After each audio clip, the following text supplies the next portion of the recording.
നാട്ടിലുള്ള ആളുകളെക്കാളും ആവേശത്തോടു കൂടെയാണ് എല്ലാ വിഷയങ്ങളും സാധാരണയായിട്ട് പ്രവാസികളായ ആളുകൾ ഏറ്റെടുക്കാറുണ്ട്. നാട്ടിലാകുമ്പോൾ നമുക്ക് നമ്മുടേതായിട്ടുള്ള ഓരോ സൂചനകളുണ്ടാവും. അതുകൊണ്ട് പല പ്രവർത്തനങ്ങളിലേക്കും എത്തിപ്പെടാൻ സാധിക്കാറില്ല.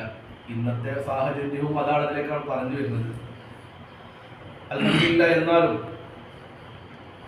നമ്മുടെ പരിപാടികളൊക്കെ വളരെ ഭംഗിയാക്കി നടത്താൻ നമുക്ക് കഴിഞ്ഞിട്ടുണ്ട്.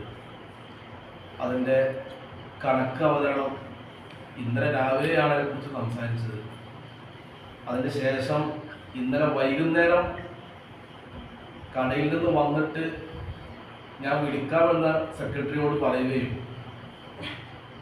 വന്നപ്പോൾ തന്നെ വന്ന് മൗലിദിൽ പങ്കെടുത്ത് പിന്നീട് പെട്ടെന്ന് അലനല്ലൂരിലേക്ക് വീണ്ടും പോകേണ്ടി വന്നത് കാരണത്താൽ പിന്നെ 9:45